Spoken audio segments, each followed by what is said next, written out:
Di beberapa tahun terakhir, khususnya di liga-liga top Eropa, banyak pemain-pemain yang berusia di bawah 20 tahun sudah mengisi pos utama di klub top-top Eropa.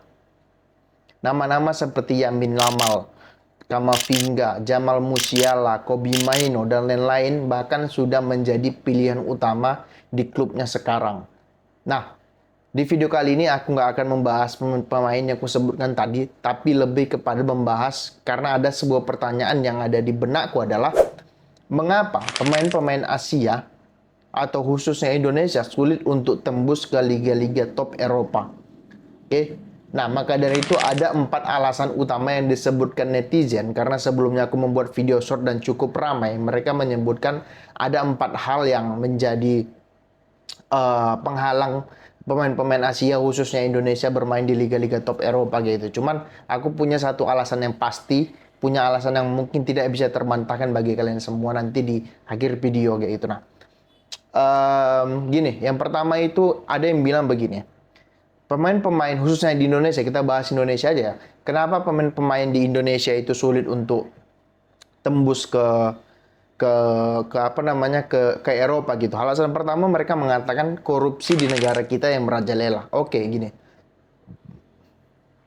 Uh, ya kita nggak bisa memungkiri bahwasanya memang negara kita ini korupsinya gila-gilaan gitu. Bahkan di terakhir Pak Bambang Wijayanto yang bilang ya nilai korupsi kita itu dari 1 sampai 100 cuma 34 gitu. Kalau 34 atau 43 dia bilang itu. Artinya kan ya menyedihkan negara yang kasarnya adalah bukan kasarnya negara yang dengan populasi memeluk agama Islam, which is aku Islam yang mana mengajarkan terkait dengan bagaimana cara bernegara, bagaimana jujur dan lain sebagainya, tapi peringkat korupsinya ya 43 atau 34, aku lupa lah.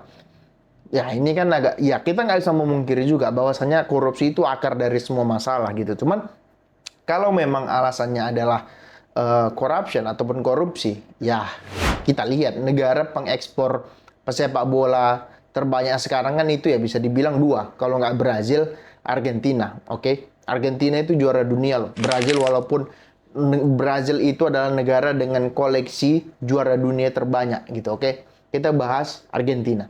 Argentina itu negaranya udah bangkrut loh sekarang. Oke, apakah negara bangkrut itu tidak ada korelasinya dengan korupsi, kolusi, nepotisme? Pasti ada. Oke, pasti ada. Tapi kenapa mereka masih bisa menelurkan pemain-pemain seperti ya Garnacho, Julian Alvarez, Enzo, kemudian Lisandro Martinez, Romero, negara pemain-pemain yang aku sebutkan tadi ini kan semua bermain di klub-klub top Eropa sehingga mereka bisa menjadi juara dunia. Artinya ya terbantahkan juga kan korupsi merajalela. Iya, itu si negaranya bangkrut kok karena korupsi juga dan lain sebagainya, tapi bisa juara dunia dan masih bisa tetap mengekspor pemain-pemain mereka ke luar negeri gitu, keluar khususnya di liga-liga top Eropa. Kemudian Brazil itu adalah negara dengan trofi Piala Dunia terbanyak. Negara mereka apakah baik-baik saja? Enggak. Keamanan, bahkan kabarnya sekarang PSSI-nya Brazil itu sekarang sedang ribut kayak PSSI kita dulu, tapi aku nggak tahu apakah sampai dualisme, apakah tidak. Cuman PSSI-nya lagi ribut, makanya kan Ancelotti nggak jadi masuk ke sana karena Ancelotti melihat bahwasanya oh negara ini sedang ribut, PSSI-nya sedang ribut, dia nggak mau masuk ke sana, makanya dia memutuskan bertahan di Real Madrid kayak gitu. Oke.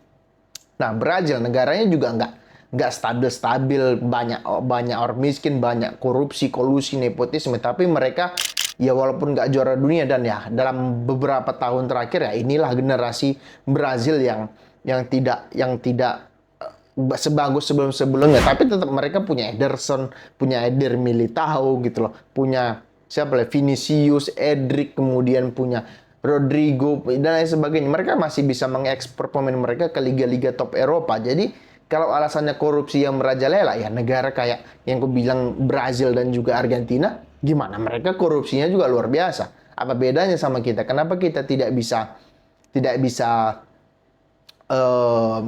mengekspor pemain kita? Aku nggak tahu kenapanya kayak gitu. Nah, kemudian alasan yang kedua adalah kurangnya fasilitas. Gini, oke, kita sadar semua pemain, khususnya di daerah ya, di daerah. Kalau di Jakarta kan mungkin fasilitasnya sudah bagus lah. Ketika pemain daerah itu pergi ke pusat lah ke Jakarta, mereka bilang fasilitas di sini lebih lengkap dari fasilitas gym, fasilitas rumput, lapangan dan lain sebagainya lah. Mereka bilang lebih bagus. Nah, ketika mereka pergi ke misalnya ke Eropa atau kemana, fasilitasnya lebih bagus lagi katanya. Nah, pertanyaanku sekarang, kalau misalkan fasilitasnya kurang, menjadi hambatan pemain kita nggak bisa main di Eropa, bagaimana dengan pemain-pemain yang pemain-pemain yang ada di Afrika gitu.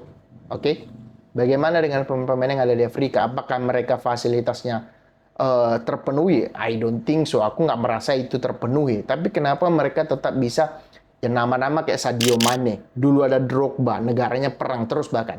Samuel Eto'o, kemudian ada Osimhen sekarang. Apakah fasilitas di negara mereka untuk sepak bola itu bagus? Ya belum tentu juga. Jadi nggak bisa juga kita bilang bahwasanya kurangnya fasilitas menjadi hambatan kita untuk mengekspor pemain kita atau pemain kita itu bisa berlaga di luar luar negeri lah, khususnya di Eropa lah. Karena kan kalau kita ke Eropa langsung ya dia tidak hanya bicara tentang sepak bola tapi budaya, mindset, kemudian teknik dasar dia pasti akan diperbaiki ketika berlatihnya di Eropa gitu. Jadi kalau aku bilang kurangnya fasilitas ya kita bandingkan negara-negara Afrika. Negara-negara Afrika pasti banyak juga yang mengekspor pemain mereka ke liga-liga top di Inggris, bahkan banyak pemain dari Afrika gitu loh. Kenapa kita nggak bisa kayak gitu? Oke, itu alasan yang kedua. Nah, alasan yang ketiga yang dikatakan oleh netizen di kolom komentar kemarin adalah terkait dengan ranking FIFA gitu. Nah, gini, ya aku sadar ketika main di Liga Inggris, kalau nggak salah ketika seseorang itu ingin bermain di Liga Inggris, eh, peringkat FIFA negaranya itu minimal 70 ya, peringkat 70 ke bawah. Artinya ya maksimal peringkat 70 baru bisa bermain di Liga Inggris. Atau pemain tersebut sudah 3 tahun bermain di Liga Top Eropa, Liga-Liga Eropa kayak gitu. Artinya ya itu kan untuk tim senior, untuk youth-nya yang U16 lah, U18 lah, U20 kan enggak, bebas-bebas aja kayak gitu. Jadi bukan kalau makanya dari itu kalau gue bilang pemain Indonesia karena peringkat pipa kita sekarang 134 ya, 134 ya.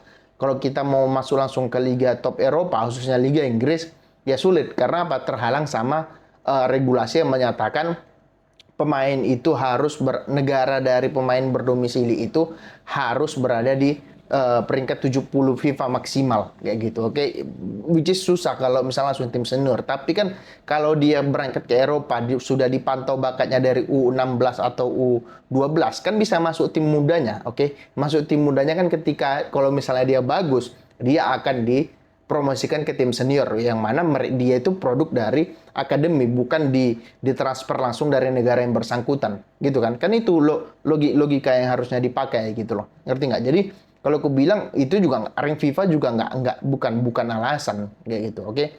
Nah, yang terakhir itu alasannya adalah mereka bilang rasis gitu. Gini, rasis ya mungkin bisa dibilang sedikit masuk akal gitu. Ya, perbudakan, rasis itu memang sudah dihapuskan dari seluruh dunia. Tapi mindsetnya, cara berpikirnya itu masih ada di sebagian orang di negara barat sana lah gitu, oke? Tapi ya karena memang orang Asia itu terkenal pendek dan kemudian matanya sipit ya terkenal seperti Cina, Korea, Jepang. Itu kan ya salah satu alasannya itu gitu. Tapi ya kembali lagi kalau aku bilang kalau misalkan alasannya rasis, bagaimana negara-negara di Afrika kulit mereka hitam, oke? Tapi mereka tetap ambil pemain kok. Jadi ya rasis juga nggak bisa jadi alasan gitu. Kalau rasis juga menjadi alasan ya bagaimana Jepang, Korea yang matanya lebih sipit dari warga negara Indonesia gitu kan.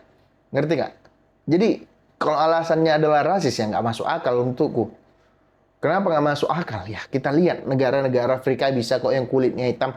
Jepang, Korea bisa kok. Itu loh, bisa kok. Mereka lebih sipit dari kita kok gitu. Jadi apa kalau alasannya rasis ya nggak masuk di akalku bahwasanya rasis itu menjadi salah satu penghalang kita untuk maju, untuk pergi pemain kita untuk pergi ke luar negeri gitu loh, ngerti nggak? Oh iya, maksudnya liga-liga top Eropa ya kayak gitu. Nah, itu kan alasan yang dibilang oleh oleh apa namanya? oleh oleh netizen. Cuman menurutku ada satu alasan yang menurutku nggak akan kalian bisa bantah kayak gitu menurutku. Gini, aku bilang bukan dari 4 tadi. Salah satu yang menjadi alasan kuat kenapa kita sulit untuk mengekspor pemain ke luar negeri, khususnya Liga Top Eropa ya. Satu adalah kita tidak memiliki budaya sepak bola gitu. Mungkin kalian kaget, loh pemain bola kita banyak, ada puluhan ribu, ratusan ribu. Iya benar. Mereka menjalani apa yang mereka jalani bukan untuk menjadi profesional, tapi untuk apa? Hanya sebagai hobi. Oke, anak-anak di SSB itu, ya mereka bermain karena mereka senang, mereka hobi. Tujuannya belum ingin menjadi pesepak bola yang bermain di klub ini, klub itu, belum. Kalau misal mimpi mereka ada, cuman jalan menuju ke situ kan nggak bagus. Ya, tidurnya harus diperbaiki, latihannya harus lebih keras lagi. Kemudian makanannya harus lebih baik lagi gitu ya. Lidah kita sama lidah orang Eropa beda. Makanan kita bersantan, berkuah, berminyak gitu. Makanan orang Eropa kan nggak demikian gitu.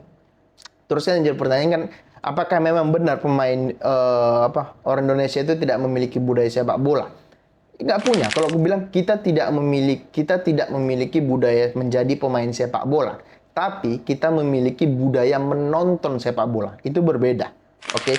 Ya, rasaku orang Eropa kalau main bola di negara mereka atau misalnya di Indonesia lah Piala Dunia nanti mainnya itu misalkan jam berapa ya, jam 7 mungkin di sana itu jam 2 malam, nggak akan mau mereka bangun, mungkin bangun cuman tidak sepanatik itu.